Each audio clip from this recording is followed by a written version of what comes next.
2 बजे को नई में से लौटो रह जाएंगे कि रह गए हम जंगला मुँह देखत रहो। 3 बजे पढ़ के हुए तो देखा था कि पापा मम्मी के ऊपर सवार बड़े तो वो कहता कि पापा ये क्या कर रहे हैं, तो ये कहता रहे कि तुम्हारे मम्मी का पेट्रोल खत्म है, पेट्रोल भर रहे हैं। तो कहता कि पापा जी आप प्रोग्राम में थे, मम्मी को किसी अच्छा मिस्त्री से चेक करवा लीजिए, इनका एवरेज गड़बड़ा गया है।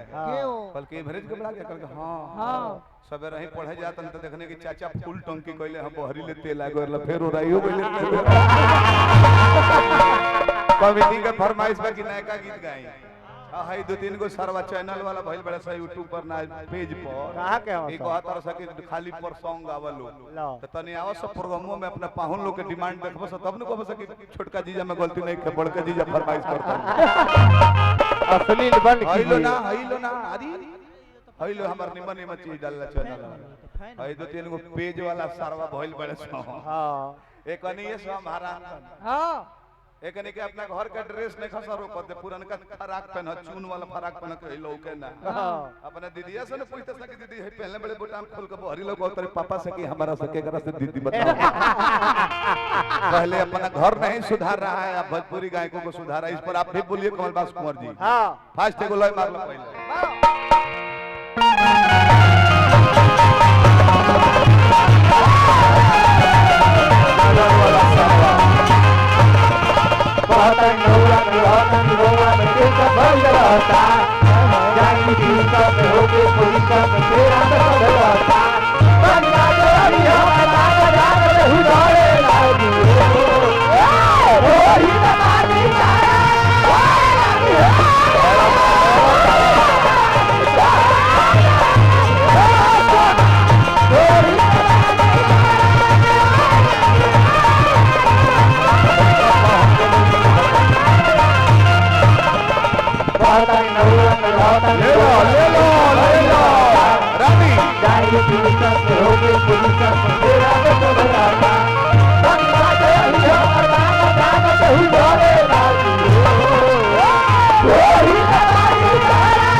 गलती एगो हो गई हमारा से धीरज ओझा जी के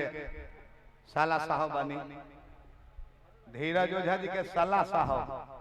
माला ना दे पनी हम गलती से है नहीं आई तो वैशाली लक्ष्मण गुप्ता जी पुरस्कार दल बने हार्दिक प्रणाम बा गुप्ता परिवार के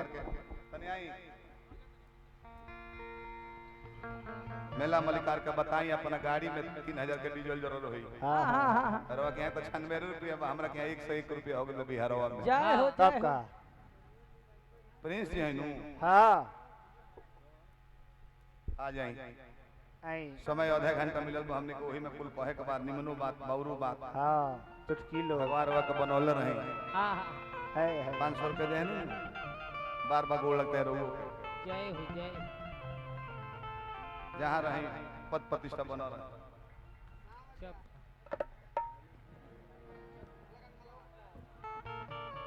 तने घूम जा बाबा बेंजी पर एक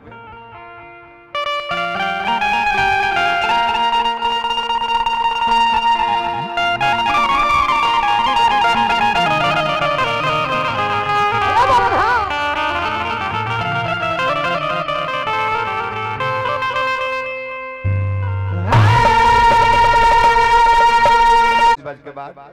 30 मिनट का 12:32 में टाइम देख ले सब है आ 2-3 मिनट हमार बोल भी सकता पूछी का है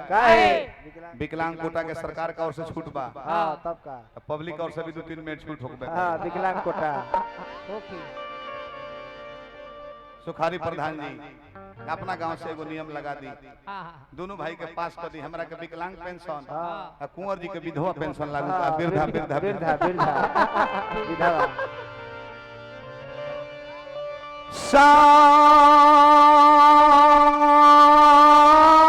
बरिया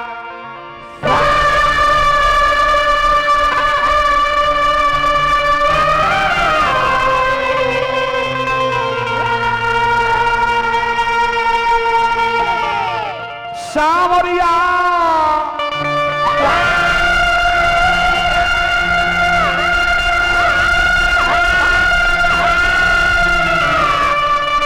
सोनू बाबा दरदा सामी धामी धम धम म प म ग म ग रे हर धन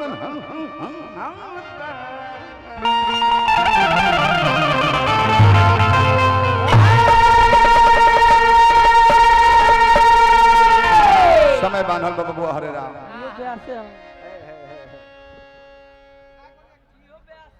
नंद म्यूजिक बलिया पुरस्कार देने हमरा के हार्दिक शुभकामना। गौंडी है नौकरी छूट जाए फैक्ट्री से। नौकरी छूट जाए फैक्ट्री से गावत गावत गायत्री बाबा मर गइले। हां इहो मर जे हैं साल 2 साल में उम्मीद बा कुछ बदलाव कर मर दे। नया है हम मेटर नया नया दिले चुटकुला नया नया दिले बाजार में काहे बनी काहे त जितना बैंड के लौंडा रहले हैं सब कुल ब्यास हो गेल बड़े से। अब ब्यासन का पहचान ही में होला हां केकर कैपेसिटी कितना जिला पर पकड़ बा यही में हमर तो 22 जिला में घूमी ले। एक को जना एगो जिला में मुइलो तो 22 दिन भइल 8 दिन बैठे महीना में खरवासो होई एहू में रोज बात डेली ब्रांडेड पहनने के लिए हर कोई बेचैन है। जे भी जियता लोकल कपड़ा के पहनता बाकी सोचे के बात मालिक कि जीवन भर ब्रांडेड पहनने वाले कफन का कोई ब्रांड नहीं होता। आज गुप्ता जी लोग के हाथ में धन बावे काहे ना अपना बाबूजी को रोक लिहल मुंह से वो समदर्शी वाला मुंह हो को डेट पूज जाई त तारा के लेके चल जाई त जियत जिंदगी जियत जिंदगी त जियत जिंदगी में बहुत बाटी मान बाकी कफन के कवनो ब्रांड ना हो।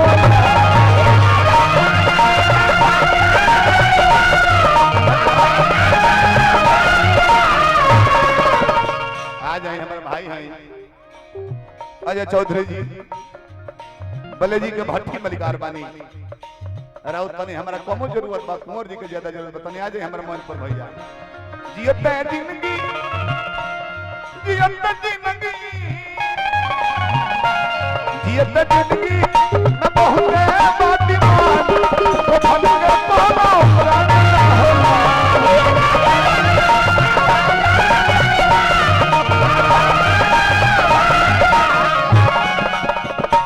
जाके खोज लेबो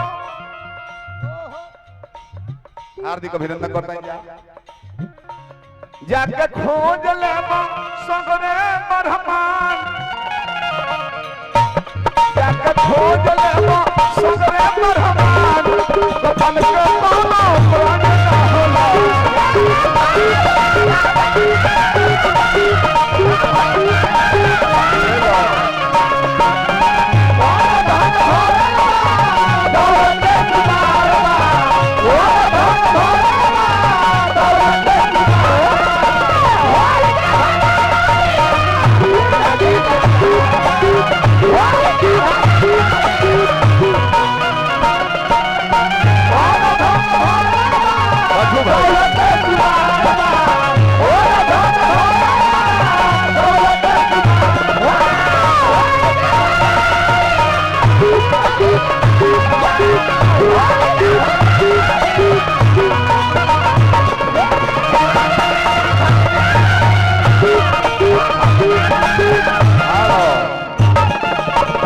छठू लहरी जी सामी भाई के शिष्य बनी